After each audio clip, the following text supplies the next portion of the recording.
नमस्कार मित्रांनो, रामकृष्ण हरी, जय श्री महाकाल. तर कसे आहे सर्व मित्रांनो? हे आहे आपल्या मरीन ड्राईव्ह असं म्हणतात, ठीक आहे. तर इथला हा समुद्र किनारा आहे मित्रांनो, हे बघा. आणि इथे किती घाण आहे ती पण बघा मित्रांनो, ते पण दाखवतो तुम्हाला.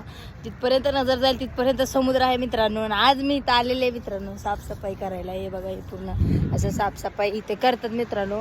लोक 500-600 रुपये घालून मित्रांनो इथे फिरायला येतात, बघायला येतात आणि घाण पण करायला येतात. सर्वांना विनंती आहे की घाण करू नका. या आपल्या भारताला नैसर्गिक सौंदर्य लाभलंय, त्याचं काळजी घ्या, वाया घालवू नका, अशी घाण करू नका. आणि आज जरी आम्ही इथून साफ करून गेलो ना मित्रांनो, उद्या हे परत तसंच होणार आहे, हे तर माहीतच आहे. कारण इथं भरपूर लोक टुरिस्टर येतात. तर काळजी घेत जावा. आपणही आपलं जे काही खाईल ते कचऱ्याचा डब्बा असतात त्याच्यामध्ये टाकत जावा.